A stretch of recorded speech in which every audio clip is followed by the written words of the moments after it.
നമസ്കാരം, ഏവർക്കും വെർച്യൂഷൻ യൂട്യൂബ് ചാനലിലേക്ക് സ്വാഗതം. മലപ്പുറം ജില്ലയിൽ നടക്കുന്ന ദക്ഷിണ ഭാരതത്തിൻ്റെ കുംഭമേള എന്നറിയപ്പെടുന്ന മഹാമാഘ മഹോത്സവത്തെക്കുറിച്ച് ഒരു പരിചയപ്പെടുത്തൽ.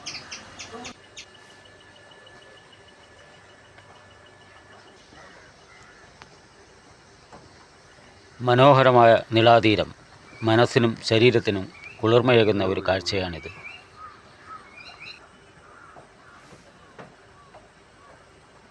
ഈ കാണുന്ന താൽക്കാലികമായി നിർമ്മിച്ചിട്ടുള്ള പാലത്തിലൂടെയാണ് കുംഭമേള നടക്കുന്ന സ്ഥലത്ത് എത്തേണ്ടത്.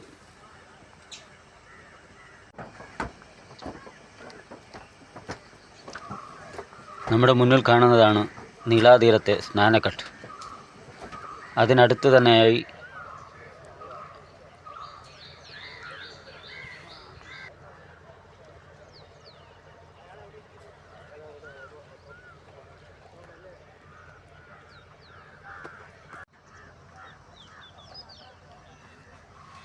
നിള ആരതി നടക്കുന്ന വേദിയാണിത്.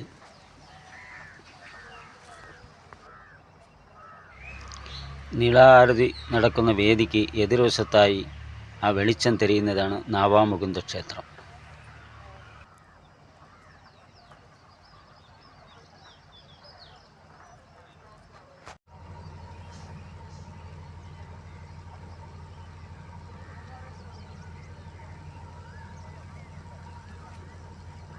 നിളാതീരത്തെ യാഗശാലയാണ് ഈ കാണുന്നത്.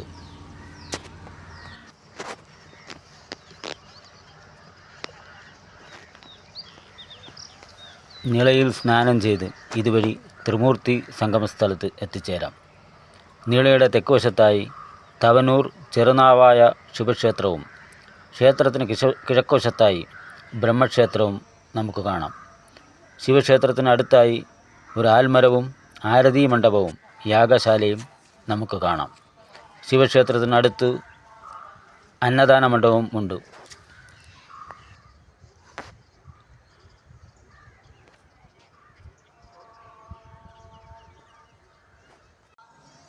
കുംഭമേള നടക്കുന്ന ഈ വേദി വളരെ പവിത്രമായ ഒരു സ്ഥലമാണ്. ലോകത്തിലെ ഏറ്റവും പുരാതനമായ മതമാണ് ഹിന്ദുമതം അഥവാ സനാതനധർമ്മം. ഹിന്ദുമതം എവിടെ നിന്നാണ് തുടങ്ങിയത്, എന്നാണ് തുടങ്ങിയത് എന്ന് ഇതുവരെ ആർക്കും കണ്ടെത്താൻ കഴിഞ്ഞിട്ടില്ല. നിരവധിയായ ആചാരങ്ങളും അനുഷ്ഠാനങ്ങളും ഐതിഹ്യങ്ങളും നിറഞ്ഞതാണ് ഹിന്ദുമതം. നമ്മുടെ പുരാതന ക്ഷേത്രങ്ങളുടെ കാര്യമെടുത്താൽ ഓരോ ക്ഷേത്രത്തിൻ്റെ ഉത്ഭവത്തിന് മുന്നിലും ഓരോ ഐതിഹ്യങ്ങളും ഓരോ കഥകളുമുണ്ട്. അതുപോലെ കുംഭമേളയ്ക്കും ഒരു കഥയും ഐതിഹ്യവുമുണ്ട്. ബ്രഹ്മദേവൻ്റെ യാഗവേദിയായിട്ടാണ് ഇവിടം കണക്കാക്കുന്നത്. ത്രിമൂർത്തി സംഗമത്തിൻ്റെ മധ്യഭാഗത്തായി ദേവിമാരുടെ സങ്കല്പത്തിലാണ് ഈ കുംഭമേള നടത്തുന്നത്. ഈ കുംഭമേളയിൽ കേരളത്തിലെ എല്ലാ വിശ്വാസികളും ഭാഗമാകണം എന്നാണ് എൻ്റെ അഭിപ്രായം. ട്രെയിനിൽ വരുന്നവർ തിരൂരിലോ കുറ്റിപ്പുറത്തോ ഇറങ്ങുക. അവിടെ നിന്നും ബസ്സിൽ തിരുനാവായ എന്ന സ്ഥലത്തിറങ്ങുക. ഏകദേശം 250 വർഷങ്ങൾക്ക് മുൻപ് കേരളത്തിൽ കുംഭമേള മാമാങ്കം എന്ന പേരിൽ നടത്തുകയും പിന്നീട് ബ്രിട്ടീഷുകാർ അത് നിർത്തലാക്കി എന്നാണ് അറിയാൻ കഴിഞ്ഞത്. പവിത്രമായ ഭാരതപ്പുഴയുടെ തീരത്ത് ത്രിമൂർത്തി സംഗമസ്ഥലത്താണ് കുംഭമേള നടക്കുന്നത്.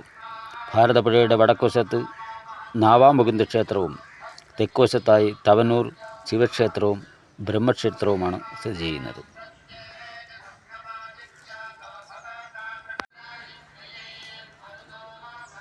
ത്രിമൂർത്തി സംഗമത്തിൽ യാഗങ്ങളും പൂജകളും എല്ലാം നടത്തപ്പെടുന്നുണ്ട്. ഇവിടെ ഭക്തർ തീർച്ചയായും ഈ യാഗത്തിലും പൂജകളിലുമെല്ലാം പങ്കെടുക്കേണ്ടത് വളരെ അത്യാവശ്യമാണ്.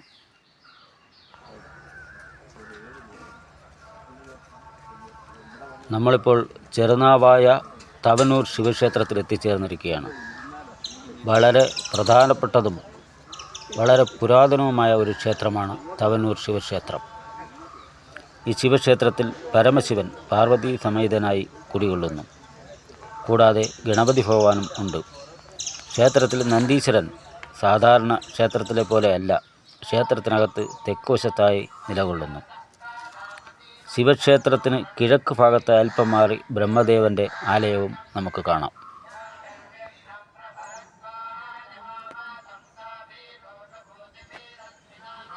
ശിവക്ഷേത്രത്തിൽ തൊഴുത് വടക്ക് വശത്തെ വാതിലിന് പുറത്തെത്തിയാൽ കാണുന്ന സുന്ദരമായ ദൃശ്യങ്ങളാണ് നമുക്ക് ഈ കാണാൻ കഴിയുന്നത്.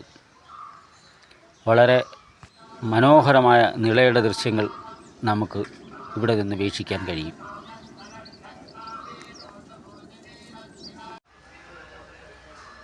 ശിവക്ഷേത്രത്തിന് കിഴക്ക് ഭാഗത്തായി അല്പം മാറി സ്ഥിതി ചെയ്യുന്ന ബ്രഹ്മദേവൻ്റെ ആലയത്തിൽ നമ്മൾ എത്തിച്ചേർന്നിരിക്കുകയാണ്. ഭാരതത്തിൽ തന്നെ വളരെ വിരളമായ ബ്രഹ്മദേവൻ്റെ ആലയം ഈ ബ്രഹ്മക്ഷേത്രത്തിൽ ഒരു പ്രത്യേക അനുഭവമാണ് നമുക്കുണ്ടാക്കുന്നത്. ബ്രഹ്മദേവൻ്റെ വിഗ്രഹം കണ്ടാൽ നമ്മുടെ മുന്നിൽ പ്രത്യക്ഷപ്പെട്ട് നിൽക്കുന്നതായി തോന്നും. ബ്രഹ്മാലയത്തിൽ ഒരു ഗണപതി ഭഗവാനും ഉണ്ട്. വളരെ പവിത്രമായ ഒരു സ്ഥലമാണിത്.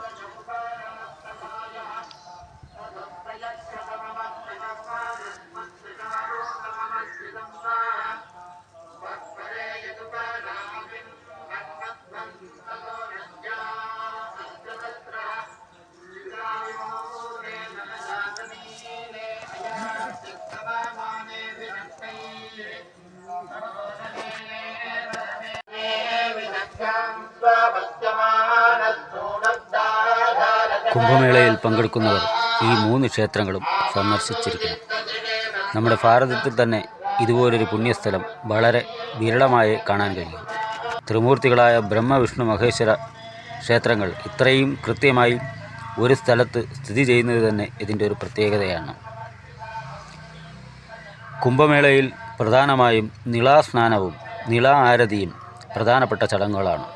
കൂടാതെ യജ്ഞങ്ങളും പൂജകളും നടക്കുന്നുണ്ട്. കുംഭമേളയിൽ പങ്കെടുക്കുന്നവർ ഈ ചടങ്ങുകളിലെല്ലാം പങ്കെടുക്കണം.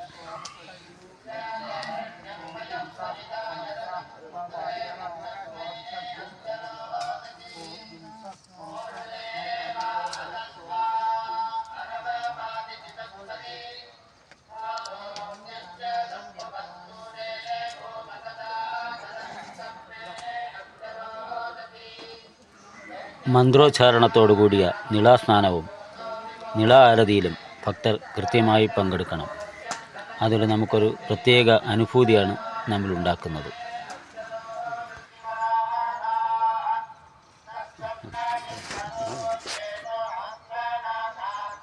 250 വർഷങ്ങൾക്ക് മുമ്പ് ബ്രിട്ടീഷുകാർ നിർത്തലാക്കിയ മാമാങ്കം എന്ന മഹാമാഘ മഹോത്സവം തിരികെ കേരള കുംഭമേളയായി കേരളത്തിൽ നടത്താൻ കഴിഞ്ഞത് നിരവധിയായ ഹിന്ദു സംഘടനകളുടെ ശ്രമഫലമായാണെന്ന് അറിയാൻ കഴിഞ്ഞു. ഇനിയും നമ്മുടെ സനാതനധർമ്മത്തെ ലോകത്തിനു മുന്നിൽ ഉയർത്തിക്കാട്ടുവാൻ ഇവർക്ക് കഴിയട്ടെ. ഈ കേരള കുംഭമേളയ്ക്ക് വേണ്ടി പരിശ്രമിച്ച എല്ലാ മാന്യ വ്യക്തികൾക്കും, വിശിഷ്യ സേവാഭാരതിയുടെ എല്ലാ പ്രവർത്തകർക്കും അവരുടെ കുടുംബത്തിനും സർവൈശ്വര്യങ്ങളും ഉണ്ടാകട്ടെ എന്ന് ജഗദീശ്വരനോട് പ്രാർത്ഥിക്കുന്നു.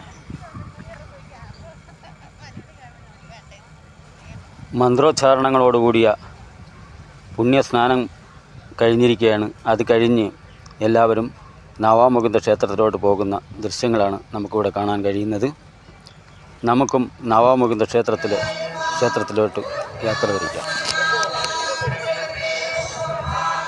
ഈ സ്ഥലം ബ്രഹ്മദേവൻ്റെ യാഗഭൂമിയായിട്ടാണ് കണക്കാക്കുന്നത്. മാഘമാസത്തിലാണ് ബ്രഹ്മദേവൻ യാഗം നടത്തിയത്. നമ്മളിപ്പോൾ നവാമുകുന്ദ ക്ഷേത്രത്തിൽ എത്തിച്ചേർന്നിരിക്കുകയാണ്. നവാമുകുന്ദ ക്ഷേത്രത്തിൽ മഹാവിഷ്ണു, മഹാലക്ഷ്മി, ഗണപതി ഭഗവാൻ എന്നിവർ കുടികൊള്ളുന്നു. ഇവിടെ നിളാതീരത്ത് പിതൃതർപ്പണ ചടങ്ങുകൾ നടക്കുന്നുണ്ട്. അവിടെ ഒരു അയ്യപ്പ ക്ഷേത്രവും നമുക്ക് കാണാം. നവാമുകുന്ദ ക്ഷേത്രം ദർശനം കഴിഞ്ഞ് അടുത്തതായി നമുക്ക് നിളാ ആരതി സന്ദർശിക്കാനാണ് പോകേണ്ടത്. നിളാ ആരതി രാത്രി വൈകിട്ട് 7:15 നിളാ ആരതി ആരംഭിക്കുന്നതാണ്.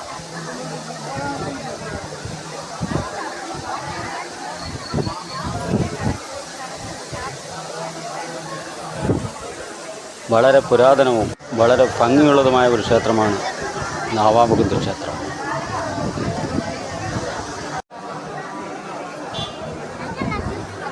ഇനി നിളാരതി ദർശിക്കാനുള്ള കാത്തിരിപ്പാണ്. രാത്രി 7:15 കൂടിയാണ് നിളാരതി ആരംഭിക്കുന്നത്. നിളാരതി കാണുന്നതിന് വേണ്ടി പതിനായിരങ്ങളാണ് ഇവിടെ തടിച്ചുകൂടിയിരിക്കുന്നത്. നാവാമുകുന്ദ ക്ഷേത്രത്തിൻ്റെ പരിസരത്ത് നിളാരതി ദർശിക്കാൻ വേണ്ടി നിൽക്കുന്ന ജനക്കൂട്ടത്തെയാണ് നമുക്ക് ഈ വീഡിയോയിലൂടെ കാണാൻ കഴിയുന്നത്. അല്പസമയത്ത് തന്നെ നിളാരതി ആരംഭിക്കുന്നതാണ്.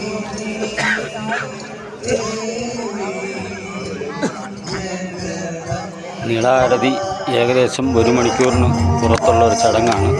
ഞാനിതിനകത്ത് കുറച്ച് ഭാഗങ്ങൾ മാത്രം ചിത്രീകരിച്ചിട്ടുണ്ട്.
ആ ഫോട്ടോഗ്രാഫറോട് ഇരിക്കാൻ പറ.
Sir,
महानिला आरती की जय।